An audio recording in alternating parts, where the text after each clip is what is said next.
Hey guys, welcome to the Asian Hustle Network podcast. My name is Brian. And my name is Maggie. And we interview Asian entrepreneurs around the world to amplify their voices and empower Asians to pursue their dreams and goals. We believe that each person has a message and a unique story from their entrepreneurial journey that they can share with all of us. Hi, everyone. Welcome to the Asian Hustle Network podcast. Today, we have a very special guest with us. His name is AYch-wOO Lee. AYch-wOO is a rising food content creator, wedding planner, and founder of his underground fine dining supper club, Maru Los Angeles. He graduated from the University of Southern California in May 2019 and currently works for celebrity wedding planner Kevin Lee.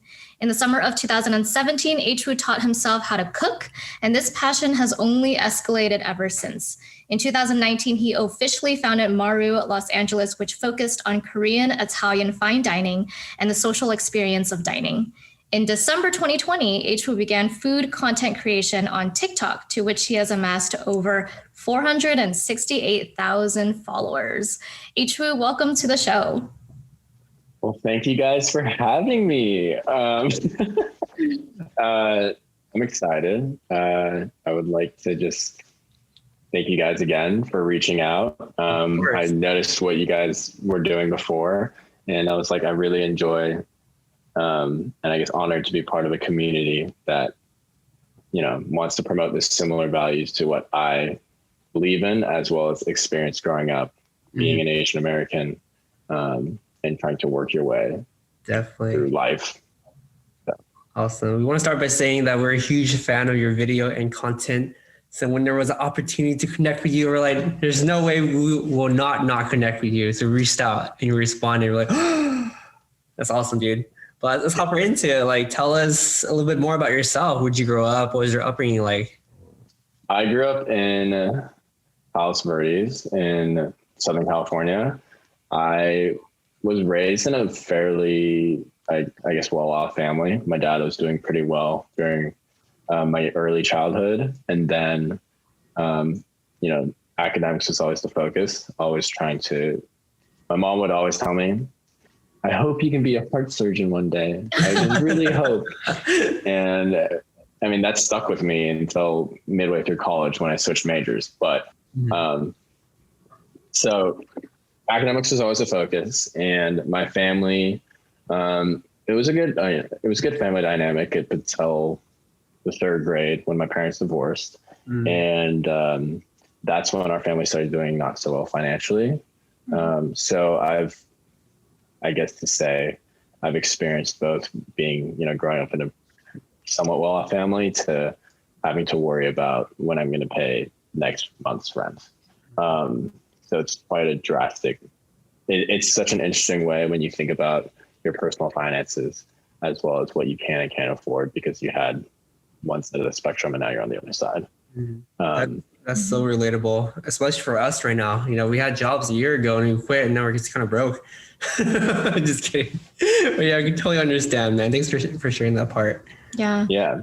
So it sounds like your mom wanted you to be a heart surgeon. Were your parents like kind of like tiger parents and they like absolutely wanted you to go through like one trajectory, or were they pretty much like very laid back and kind of allowed you to discover what you wanted to do? Ironically, they were very laid back, but there's the subtle expectation that we would do well in school or else, you know, it's like do well in school or else. And we would never, thankfully, I never found out what or else meant. But, you know, whenever I just didn't really have any direction in what I wanted to do, my mom was always there to go to that tutoring center and ask, you know, the tutors, what should my son do or how should he apply for colleges?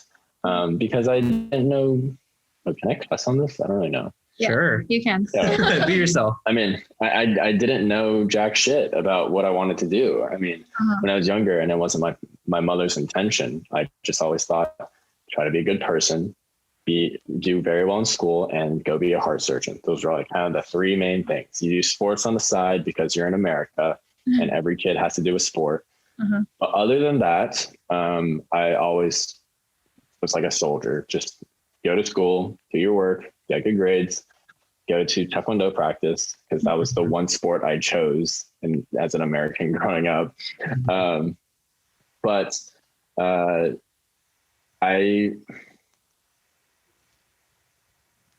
think that my parents were really,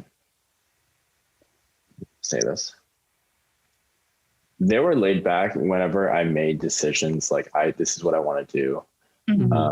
And especially in college and now, whenever I tell them, they're very supportive.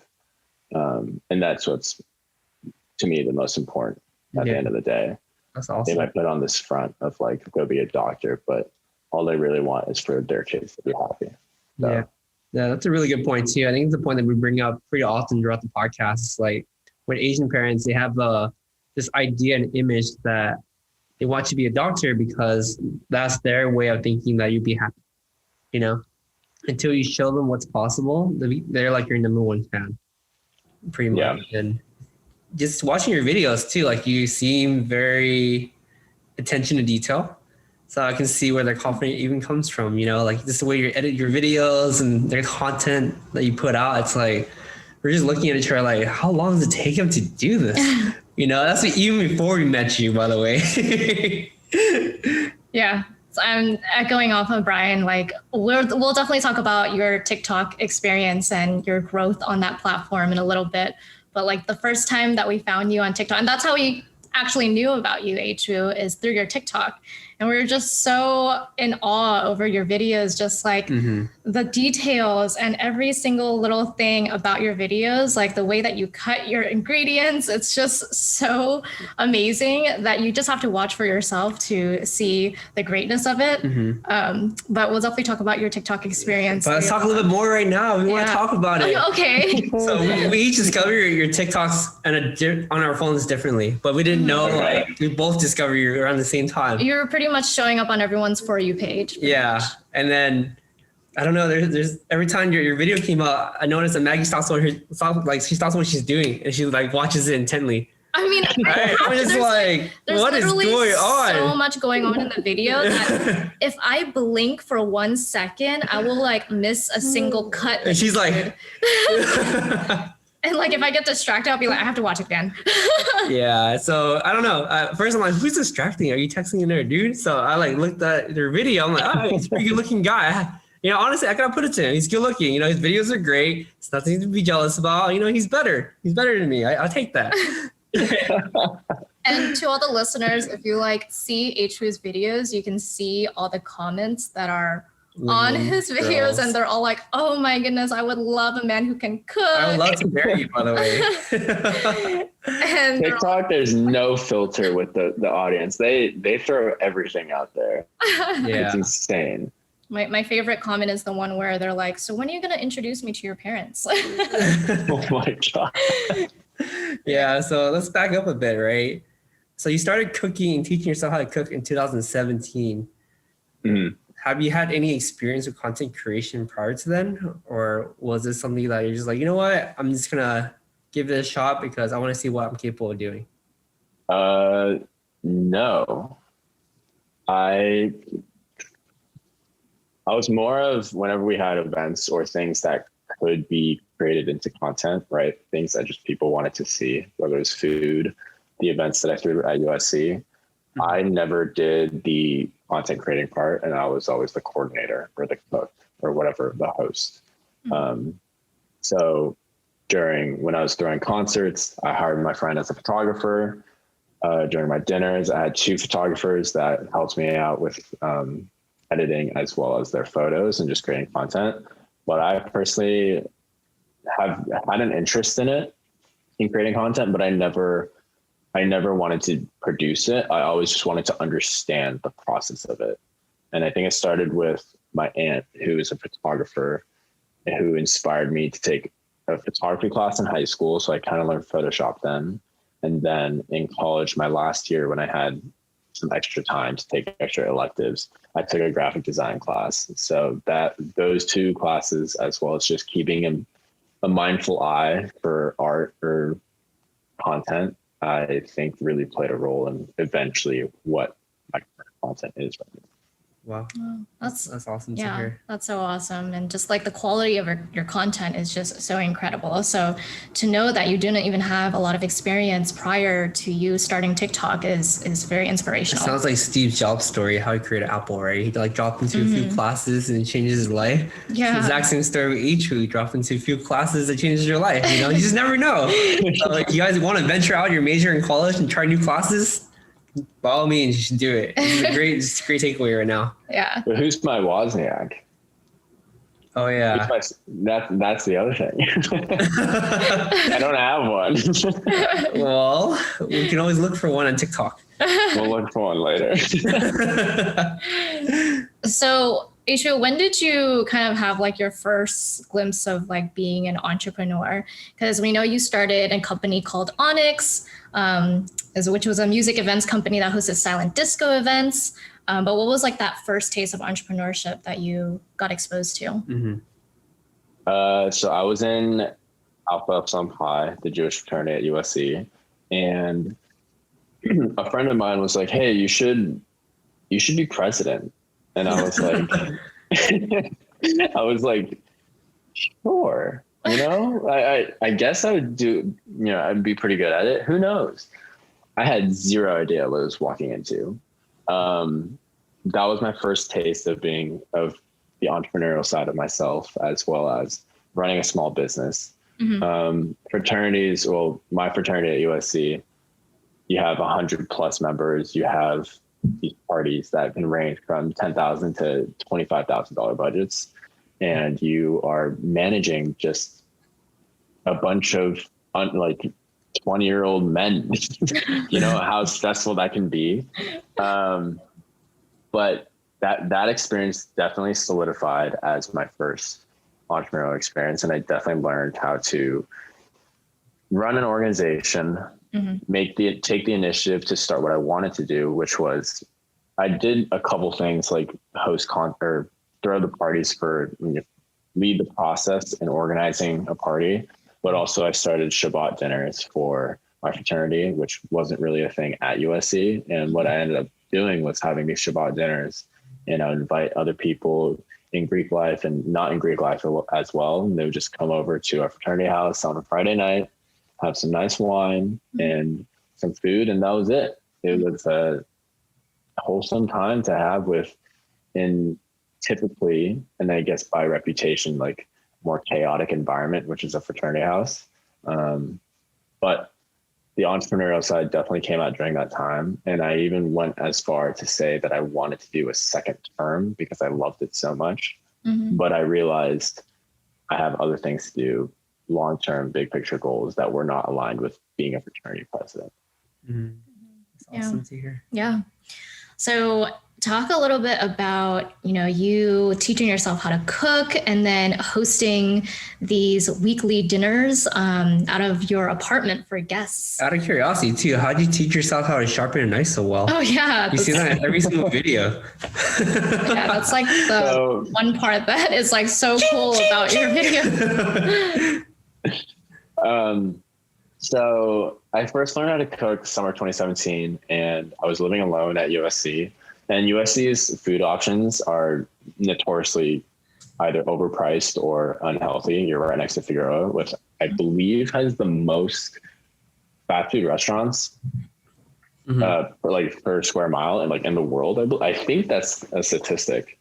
But forget. Besides that, I wanted to learn how to cook. I lived alone, and I saw Gordon Ramsay's Eggs Benedict video on YouTube, and I was like, let me take a stab at this. Why not?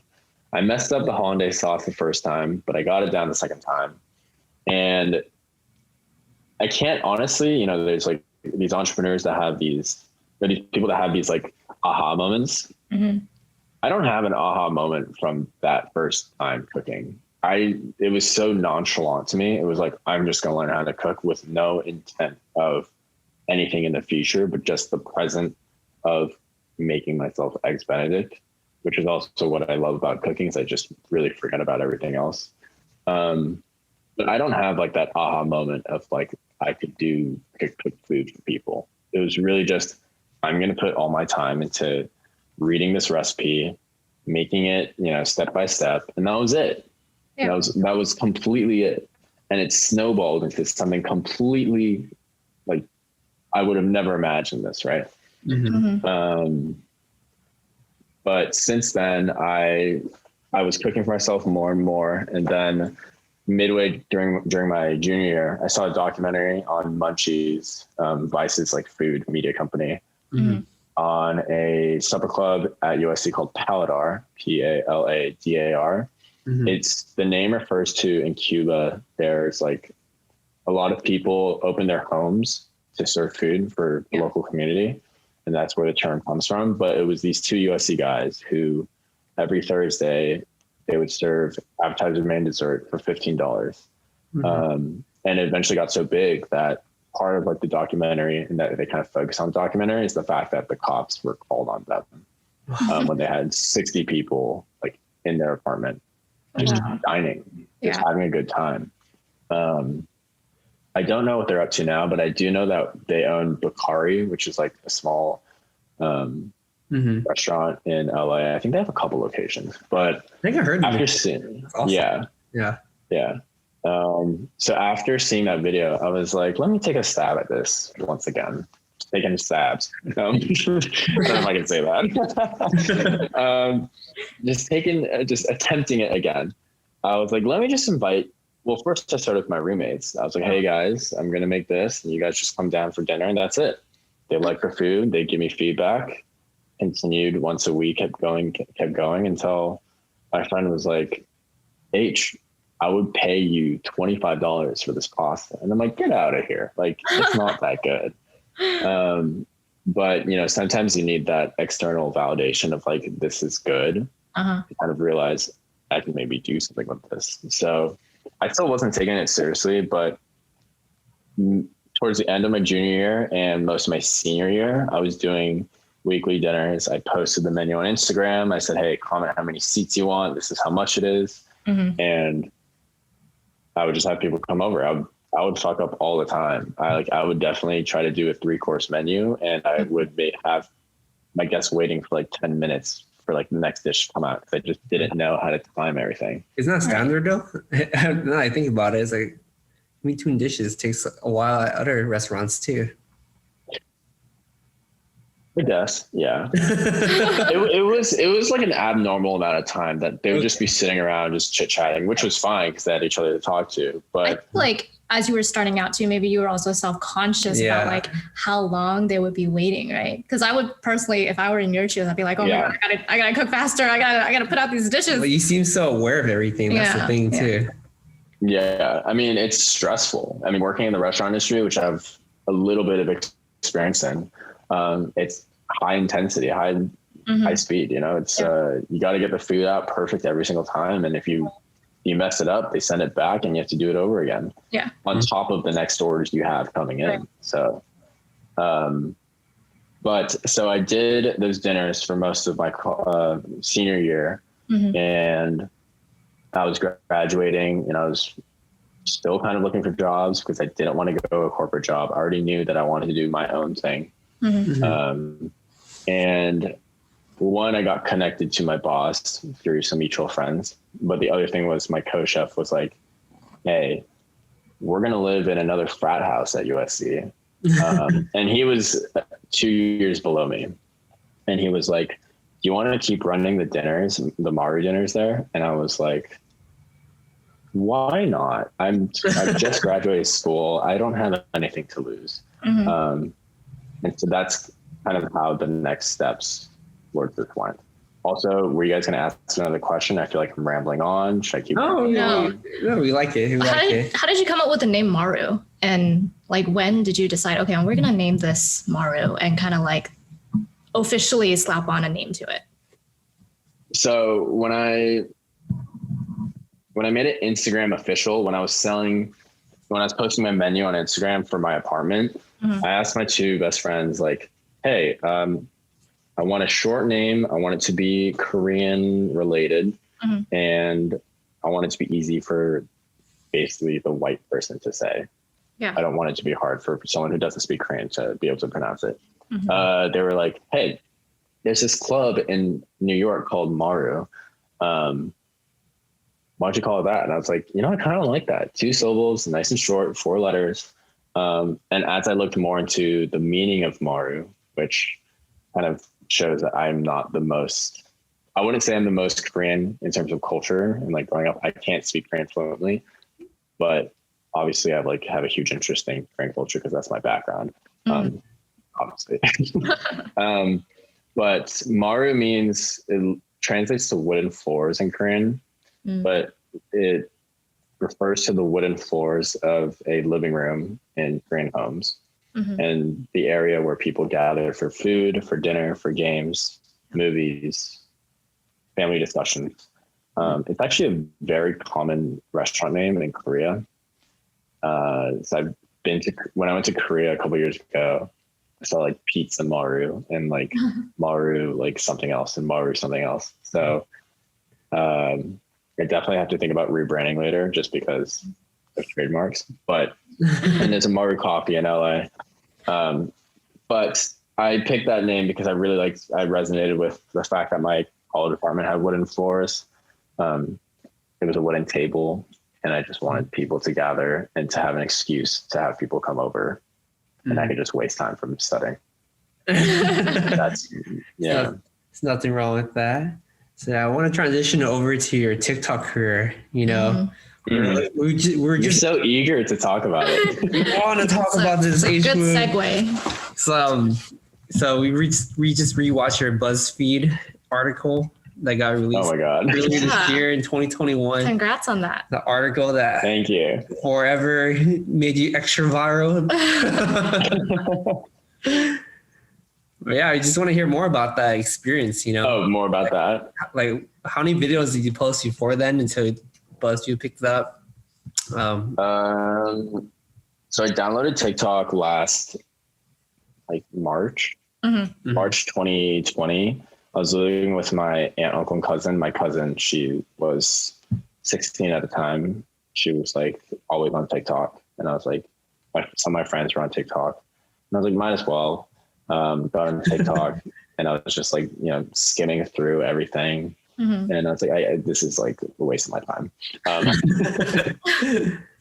But I posted 3 food videos, and they were a fried chicken video, and fried chicken video, a kimchi pasta video, and oh my God, a miso carbonara video. And I was editing through the app. I actually remember sitting down on my bed, just editing on my phone all of these clips, and it was the most difficult thing in the world to splice these videos together. But I would post a video with no intent of anything, just to post something and just have something on there. And then actually my first viral video was not food related. I was doing a pop-up dinner last end of November 2020 in Venice, and my friends had just got me a birthday gift, and I love to send people. I built this habit over COVID of sending people video messages. I guess kind of like Snapchat, but I just texted to them. I was like, how's it going? Blah, blah, blah. This is what I'm doing. I want to hear what you're doing. So I was driving over to this pop-up, and I brought my phone on my phone stand in my car. And I was just telling my friends, thank you so much for the birthday present you got me, blah, blah, blah. And on video, I get rear-ended by the car behind me. And showed so I went to the pop-up. I was like, God damn it.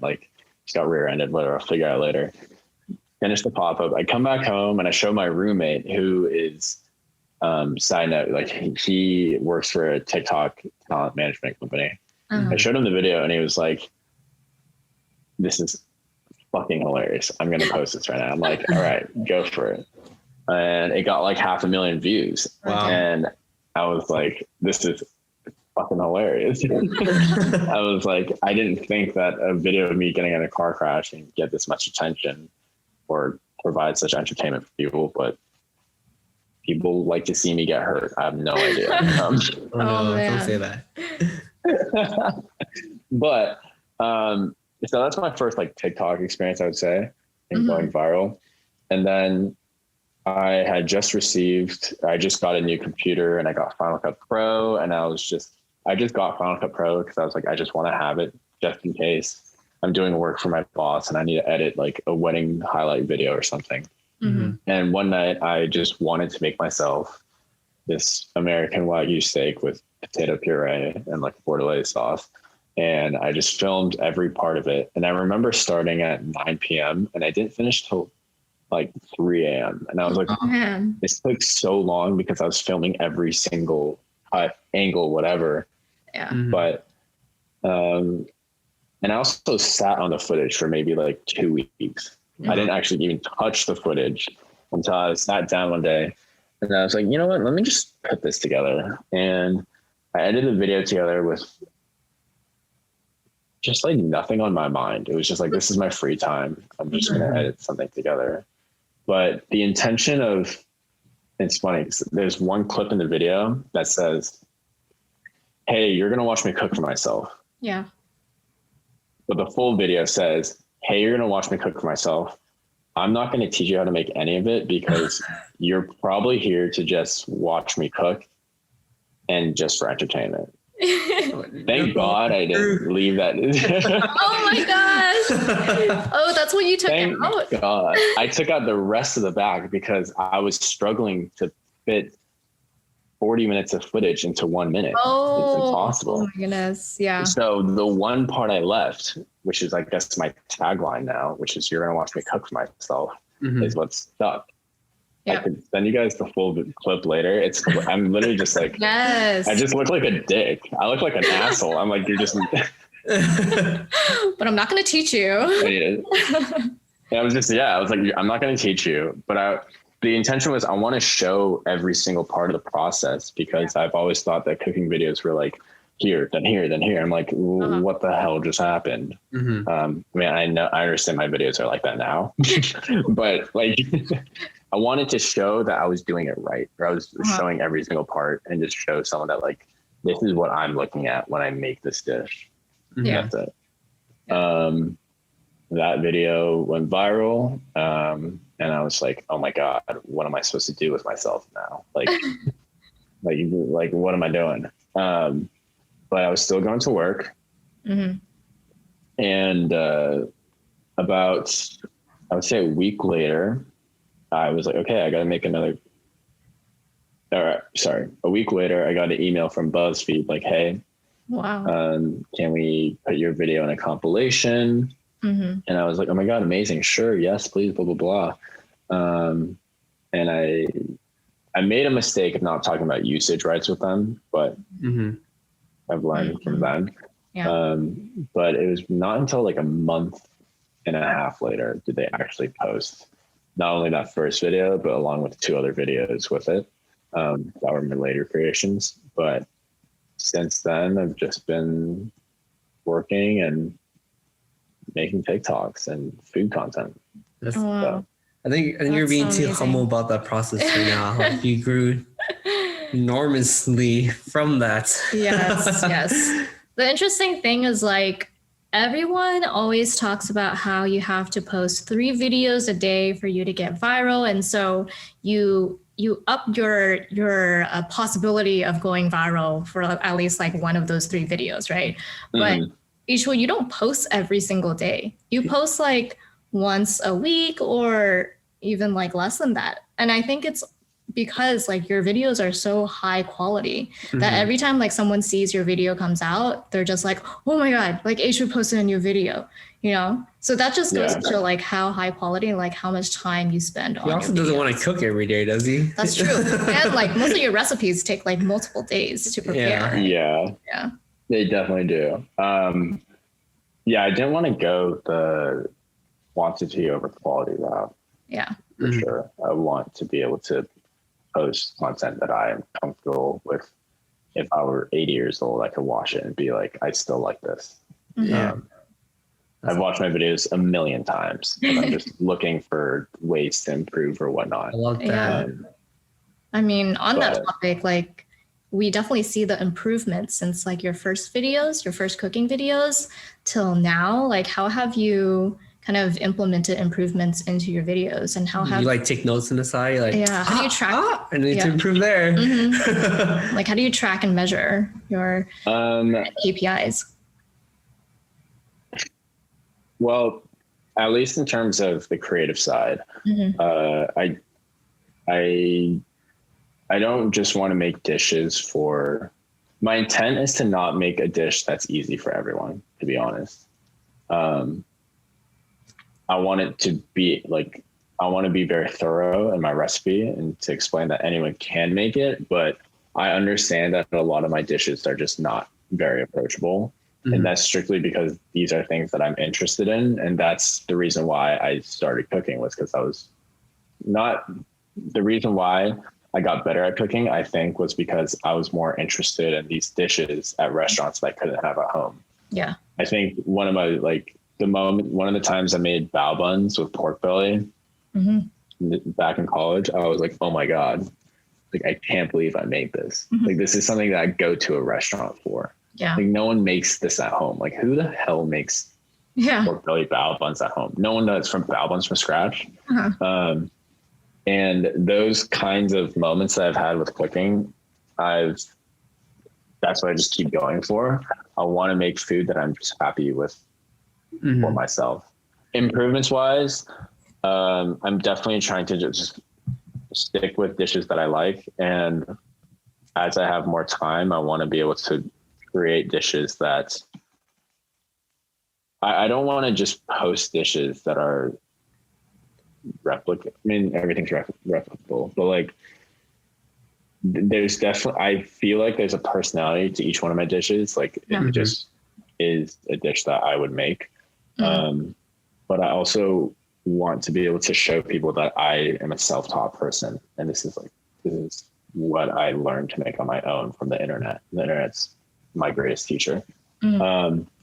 So I'm hope in terms of improving, I started posting the recipe as my caption, which did not work out. And then now I make graphics so I can like write out the recipe in detail for people. And I've seen people post on their stories like the dish they made for my recipe, and I'm touched because I'm like, wow, people are actually trying to make this stuff. And I was like, that's insane. Yeah. And so I feel like that's kind of a proof of some improvement in terms of my communication and what I'm making towards the end consumer. In terms of content, like the actual videos, I've realized that there's a lot of people that do a pretty similar style video to me. Yeah. And the only way that I would ever be able to differentiate myself as well as just feel better about myself is to just have my personality in my videos. So yeah, kind of taking the It's Alive from Bon Appetit approach, where there's, I don't know if you guys know, Brad, Leone, and Vinny, the cameraman. The cameraman kind of has a voice and everything. So in my videos now and the recent ones, I've always had these little, I guess, clever comments throughout the video, kind of commenting on what's going on, which is also my voice and my personality within the video. But a lot of times if I mess up something while I'm cooking, I think my last video, like dropped rice in the sink, like I'll show it. Like, that's just like what happens when I'm cooking. Not show all of the mistakes that I think are just, I guess, more human. In terms of like, when you're watching it, you're like, this guy's not just some robot that makes these dishes. He like makes mistakes and has humor or personality. Right. So I'm definitely trying to maintain that side of who I am in my videos without just being this cold cut, fast cut video. Yeah. Yeah. That's super important to maintain who you are and your personality in your videos too, because I think it's a form of flattery, to be honest, when people copy your style and we see that, we're like, oh, that's totally AYch-wOO style, you know? And I think the crazy thing is like how fast you catch it, because every time that we see the video, we see your comment, great job. You know, like, hey, you catches this on fast, you know? So out of curiosity too, like we realized that your Instagram is also growing at a very fast pace. How do you direct your TikTok traffic over to your Instagram? I just write at the end of my videos, full recipe is my Instagram, but I don't want to be like please go follow my Instagram, because they'll go follow if they want to. They know where to go, which is, you open the Instagram app, you type in AYch-wOO, and that's it. I don't want to be some like, please go follow my Instagram. I don't care.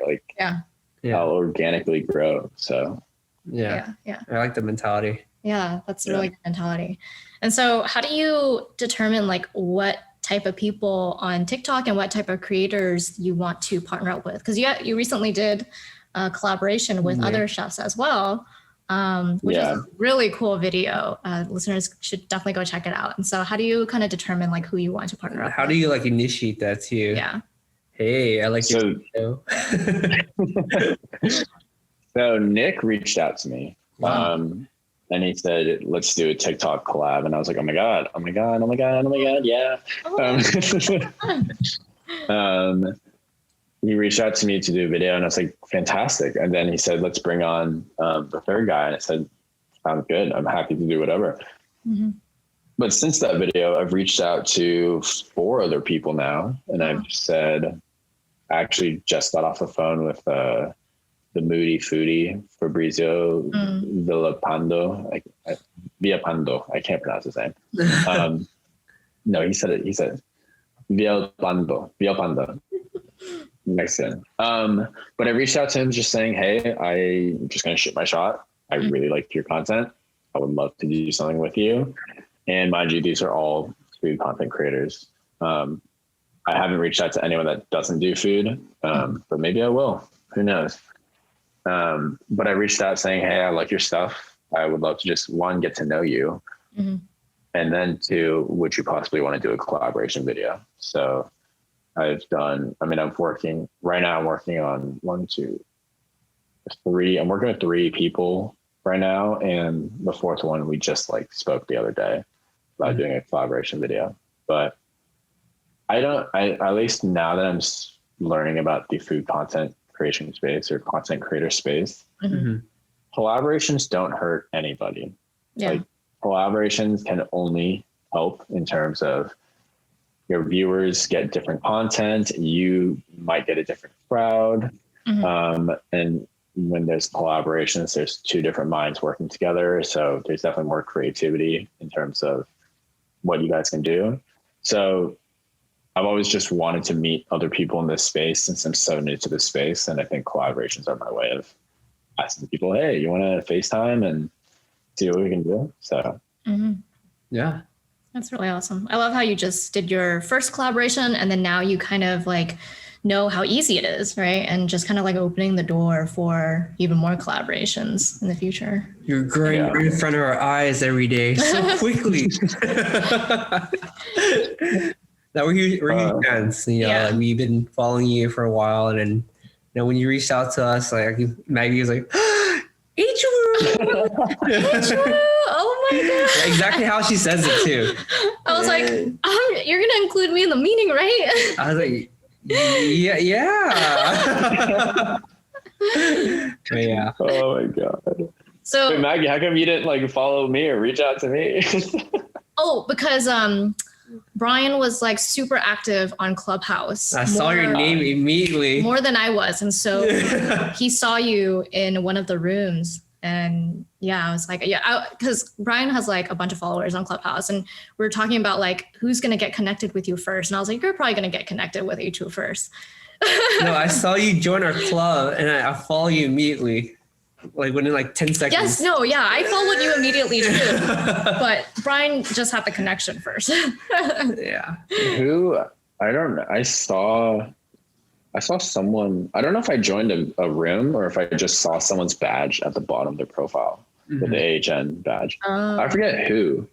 But that's how it was either in a room or I just found out from someone's profile with their badge on it. But the rest is history. The rest is history. Yeah. I love it. How did, do you think TikTok kind of changed your life in a way? And if so, how? Did it change your wife? Your wife. Did it change your life? Sorry, I was obviously thinking about something else, but did it change your life in terms of how you view yourself, your self-esteem, your business sense, and potentially dating? Because there's hundreds of girls that comment on your every video. So how's that changed for you? I don't think I've changed much as a person. I really don't. I think I'm just still, what I wanted to do was cook. And then when COVID hit, I had to stop doing my dinners, and I have a great relationship with my boss. So I just worked with my boss, and my intention was to open up my supper club again after COVID. So I think as a person, I really don't think I've changed much. I'm just doing something different now. And if anything, it's just given me more encouragement to do what I love, which is cooking for people, which is kind of the opposite of what my videos are. But I much rather prefer, cooking for a group of people and just conversating and getting to know them after the dinner. That's my favorite part of what I was doing back pre-COVID for my supper club. It's definitely given me a platform to just show what I can do and what I can provide for the world. And this is me, and take it or leave it. And that's it. I mean, on like the business side of things, right? Because I always have to keep that in mind, because I don't know. Like, it's a platform where I essentially have free marketing, or marketing that I worked on to acquire, so that when I do want to start my supper club again, which will be soon, I think, in the near future, as well as any other ventures that I want to go into.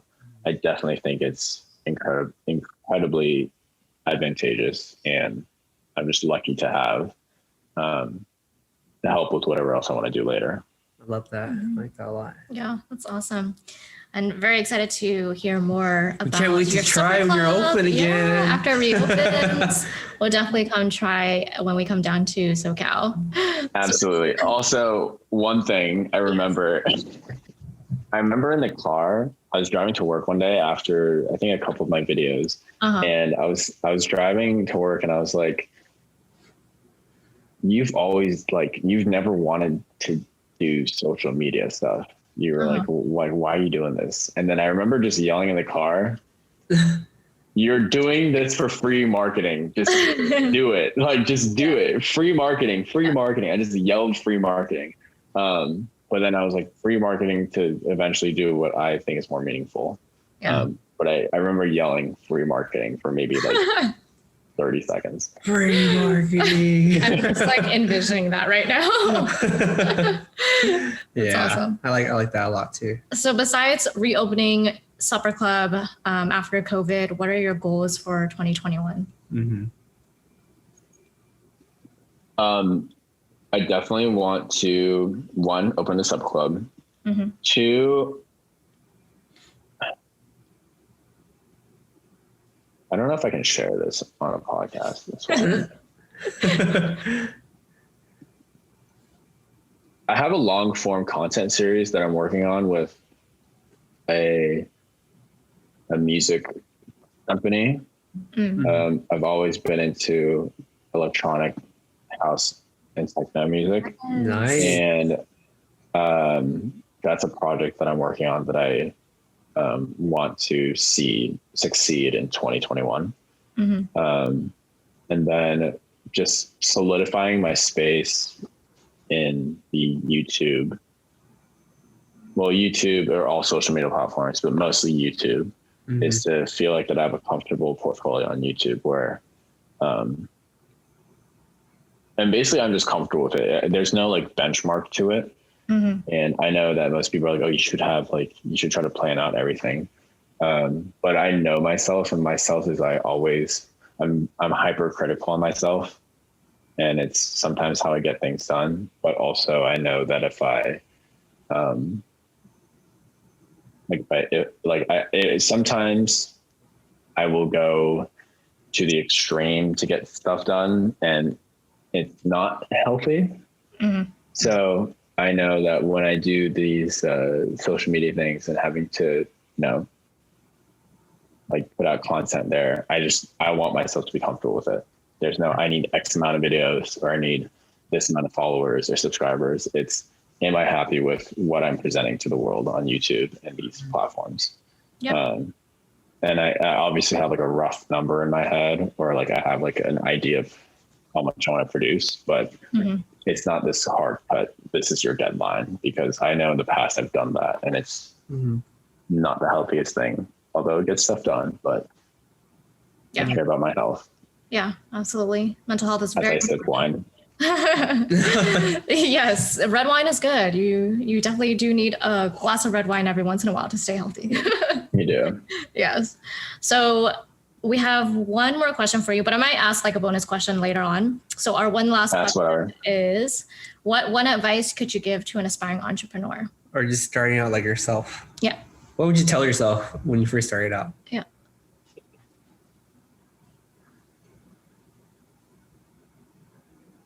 I don't know. Well, before I answer this, like I never, I think for most of my life, I had very low self-confidence, and I just always did what I was told in a type of way. I was, working towards these grades. I was working towards going to med school. I was working towards X, Y, and Z. And then when I had the first opportunity to be president of my fraternity,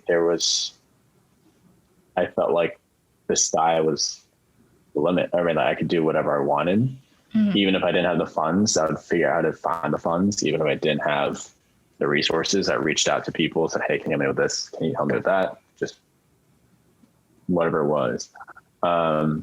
But I think, and this is not like a general advice for every entrepreneur, but the reason why I dropped pre-med was because I learned how to ask for help. I think learning to ask for help is very important, at least in my life, because I never really did when I was younger. I had my first tutor when I was like a junior in high school, because I never wanted to have a tutor, because I felt guilty of like my parents paying for a tutor. But learning to ask for help is important, because I never experienced how helpful that people want to be towards whatever I was doing. I think part of that was having low self-confidence and thinking that, why would someone want to help me? But people are good out there, and if you just ask for help, they'll help you, and just make sure you pay them back. That's really it. So I think whatever I have done, I've always had a lot of help from people, and I'm very grateful for what they've given me. I love that. That's really good advice. Yeah. So thank you, AYch-wOO. Okay, so I have one bonus question for you, which I personally just wanted to know out of my curiosity. What was the best dish that you have ever made? And can you explain in detail what was included in that dish? Yeah, I've done this question so many times, and I never have a good answer. Oh, okay. You don't have one dish? He's a master chef, by the way. Okay, you're right. You have too many options. I think one of the dishes that we served at our supper club was, well, there's so many. Which one? There's a dish we started with, we call just the crispy rice duo. It's 2 pieces of crispy rice. Do you want me to go into detail of how the rice is made? If you want to, yeah. Help us visualize it. Yeah. So basically, have one. Yeah. Lightning round. Just kidding. I see most crispy rice restaurants, and it's like a blob, or it's like a circle, or it's like some of them are like a nice, tight square or like rectangle. And I'm like, I don't want to have like a lazy cylinder of rice under your spicy tuna. So, I made sushi rice, and I would pack it into a tray, and then you throw it in the fridge, and then you deep fry it, and it's fantastic. And you cut into cubes, so it's perfect. But it's 2 pieces of crispy rice. It's the first course on our menu. One of them has, there's a Korean hot sauce for when you eat seafood called gochujang, which is like a seasoned gochujang, red pepper paste, with garlic, sesame oil, honey, whatever. And then you add GP mayo, like Japanese mayo. And then for our dinners, I usually use a whole yellowtail fillet. And so like part of it is for another dish, but the tail end I use for like a tartare. Like you just cut it up. So it's like spicy tuna, like in terms of like tiny cubes, but I hate how spicy tuna is like shreds. I want to be able to like bite a tiny cube. I don't want shreds of fish. So there's cubes of yellowtail tossed in this sauce on top of crispy rice with jalapeno on top. And then the other crispy rice, which I'm much more proud of. I love uni. Uni is one of my favorite things. Yeah. And underneath it has a sauce of Parmesan cream and soy butter. And I kind of learned that from when I was interning at a restaurant called Cato in LA. They do like an uni soy butter Parmesan cream with like a tapioca, crispy tapioca, kind of like crispy, like rectangle. But those two crispy rice starters, I think, was my personal favorite in terms of when you start off the dinner, you have these two items. You're like, this one seems a little similar to a spicy tuna crispy rice, the yellowtail one. And the uni one is like, I don't think I've ever had something like this before. I've never had anything like that before. So it kind of set the tone of the dinner. It's delicious. That was way longer than a minute. It's 1 minute, 34 seconds. Just kidding. That sounded really good. Yeah, it sounds really, really good. Awesome. So how can our listeners find out more about you online, AYch-wOO? On all social media platforms as @AYch-wOO.lee. On Clubhouse, I'm just at AYch-wOO. And AYch-wOO is just HWOO. And I know there's a lot of people that are like, how do you say your name? Is it Woo? No, it's AYch-wOO. I just can't put a space in handles. I wish I could put a space there. And then YouTube, I believe it's just C/AYch-woo-lee. I don't know the URL for it. Okay, we'll look it up and we'll include it in the notes. Yeah. Well, thank you so much for your time tonight, AYch-wOO. Yeah. Appreciate Thank you guys. You put out and all the content and this podcast too. Like, it's great hearing from you and learning from you. And I don't know if this is right, but is this your first podcast that you recorded ever?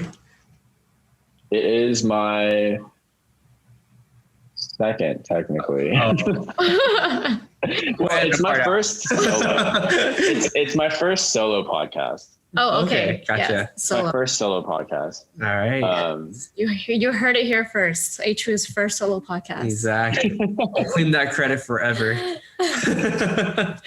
Awesome. Well, it was awesome hearing your story today, AYch-wOO. Thank you so much for being on the show. Yeah, thank you guys. Appreciate your time. Hey guys, we hope you enjoyed this episode. Please subscribe to the show. We would like to get to the top 10 on iTunes, so be sure to leave us a 5-star review. We release an episode every single Wednesday, so stay tuned. Thank you guys so much.